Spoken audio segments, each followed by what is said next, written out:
bruder, frater, ibu, bapak, eyang kakung, eyang putri, teman-teman muda dan juga adik-adik yang terkasih, berkah dalem. Perkenalkan, saya Romo Emmanuel Grahalisanta PR. Mulai 1 Agustus 2020 yang lalu, saya menggantikan Romo Fransiskus Yunarvian Triputranto sebagai Ketua Komisi Kitab Suci Kepikepan Kedu. Senang rasanya bisa menyapa Romo, suster, bruder, frater, ibu bapak, eyang kakung, eyang putri, teman-teman muda, dan juga adik-adik semua. Bagaimana kabarnya? Sehat? Semangat? Puji Tuhan.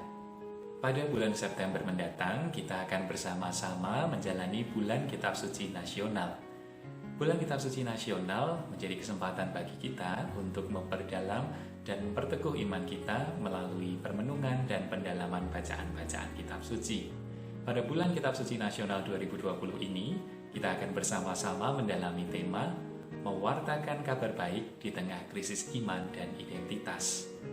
Teks Kitab Suci yang menjadi inspirasi tema ini diambil dari surat pertama Rasul Yohanes bab 4 ayat 16. Kita telah mengenal dan telah percaya akan kasih Allah kepada kita.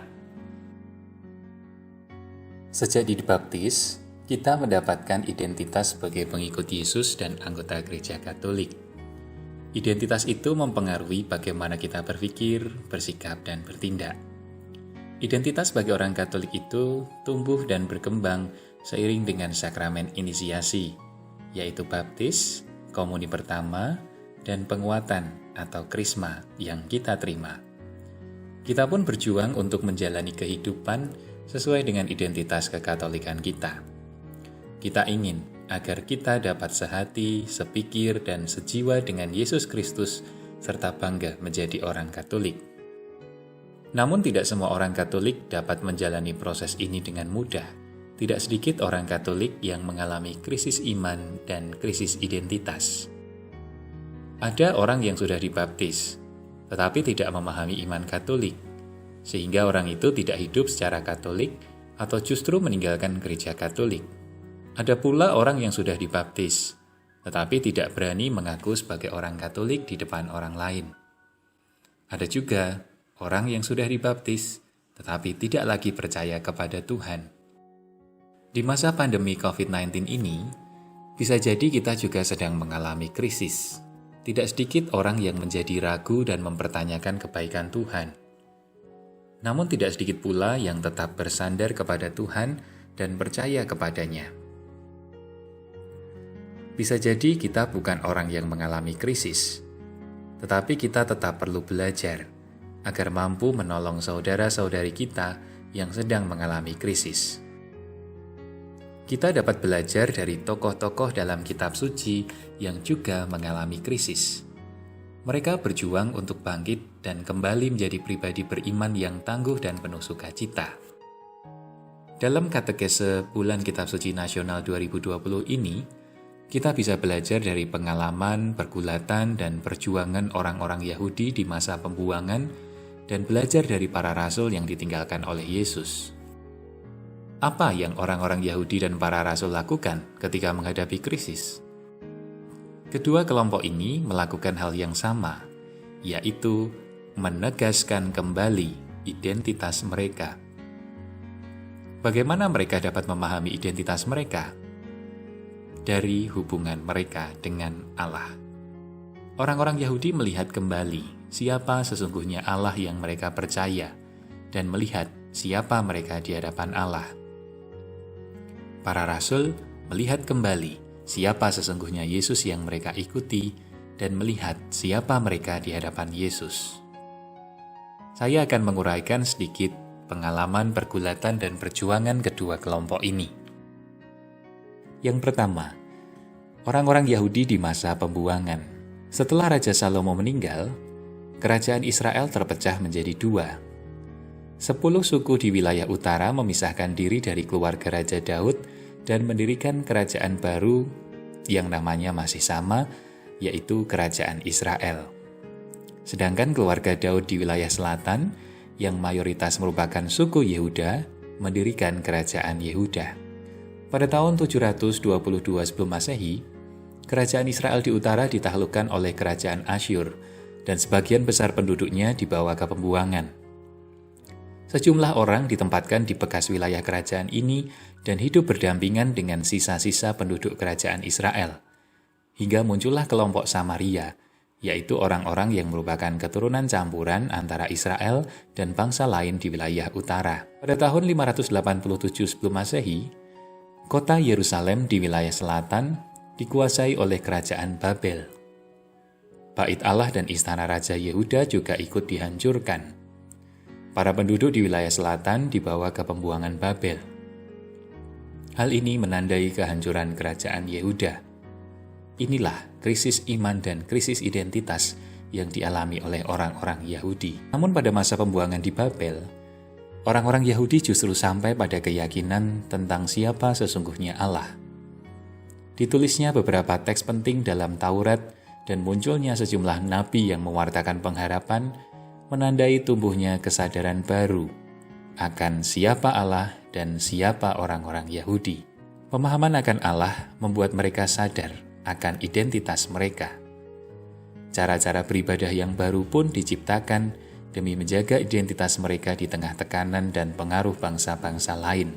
Mereka percaya bahwa Allah akan memenuhi janjinya kepada Daud, yaitu janji bahwa tahta Daud akan lestari selama-lamanya. Setelah Babel dikalahkan Persia pada tahun 538 sebelum Masehi dan selanjutnya, beberapa orang Yehuda diperkenankan oleh Raja Kores dari kerajaan Persia untuk kembali ke wilayah selatan dan membangun kembali kota Yerusalem. Mereka pun diberi kebebasan beragama dan berbudaya, sekalipun masih tunduk pada kerajaan Persia. Kelompok yang kedua adalah para rasul yang ditinggalkan oleh Yesus. Ketika dijajah oleh kerajaan Romawi, orang-orang Yahudi memiliki pengharapan yang besar akan datangnya Mesias yang terurapi, yang akan membebaskan mereka dari penjajahan. Awalnya Yesus diyakini dan diharapkan menjadi pemimpin yang akan mengalahkan kerajaan Romawi dan mendirikan kembali kerajaan Israel. Para rasul Yesus pun memiliki pandangan seperti itu. Ketika Yesus ditangkap, disalibkan dan wafat, terjadilah krisis iman dan krisis identitas dalam diri para rasul. Kematian Yesus menghancurkan pengharapan mereka. Namun Yesus menunjukkan kemuliaannya. Kebangkitannya dari kematian memberi pemahaman baru tentang identitas Yesus sebagai Mesias yang sejati. Yesus memang Raja, keturunan Daud, Mesias. Tetapi kerajaannya bukan dari dunia ini, melainkan kerajaan surga. Yesus membebaskan manusia bukan sekedar dari penjajahan Romawi, tetapi dari kekuasaan dosa. Semua orang berdosa, dan hukuman dari dosa adalah kematian. Yesus membebaskan manusia dari dosa dengan menanggung hukuman yang seharusnya ditanggung oleh manusia. Berkat Yesus, manusia diterima dalam kerajaan surga dan tinggal bersama Allah dalam kemuliaan dan kebahagiaan kekal. Dalam kedua pengalaman tersebut, kita melihat ada 3 hal yang menjadi perjuangan pribadi beriman dalam menghadapi krisis iman dan krisis identitas. Yang pertama, identitas pengenalan akan Allah. Orang beriman berjuang untuk mengenal dan meyakini siapa itu Allah bagi hidupnya. Allah adalah kasih. Kesadaran ini merupakan kabar baik yang perlu disadari oleh orang yang menghadapi krisis iman dan identitas. Yang kedua, identitas sebagai orang beriman. Di hadapan Allah, kita dapat menemukan dan mengenal identitas kita. Dengan melihat kebenaran tentang Allah, kita dapat melihat relasi kita dengan Allah dan menjadi tahu bagaimana kita harus bersikap. Yang ketiga, cara hidup menurut identitas. Identitas kita akan menentukan cara hidup kita. Kesadaran akan identitas akan menuntun kita menjalani hidup dengan benar.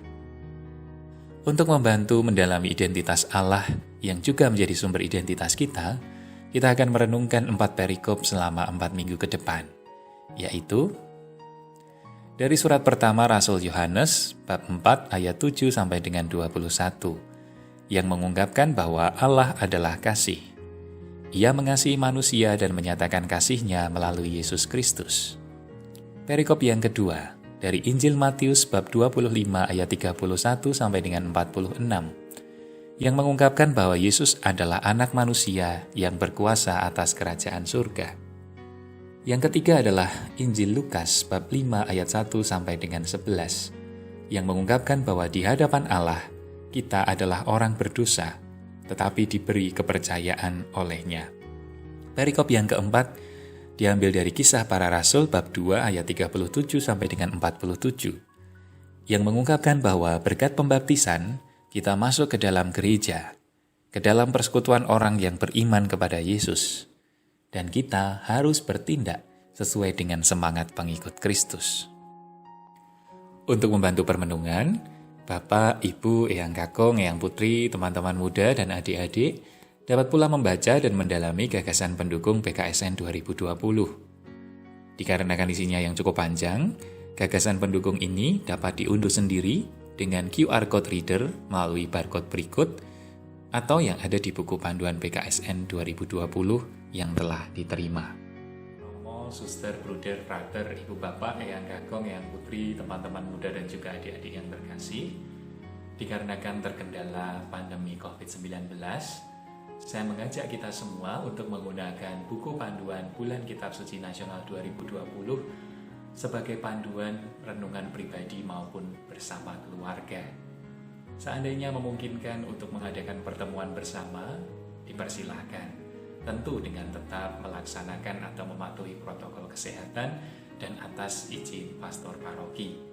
Jika tidak memungkinkan untuk mengadakan pertemuan bersama, pendalaman Bulan Kitab Suci Nasional dapat dilakukan dengan menggunakan sarana komunikasi yang ada, WhatsApp Group, Zoom Meeting, Google Meet, SMS, ataupun juga aplikasi yang lain, sesuai dengan kreativitas kita semua. Selamat mendengarkan dan merenungkan sabda Tuhan. Semoga bahan-bahan yang telah disediakan dapat membantu kita semua untuk mendengarkan sabda Tuhan dan memahami kehendak-Nya dengan lebih baik. Semoga kita juga semakin menyadari, mensyukuri, dan bangga akan identitas kita sebagai murid-murid Yesus. Kita mewujudkan umat Katolik yang transformatif. Berkah dalam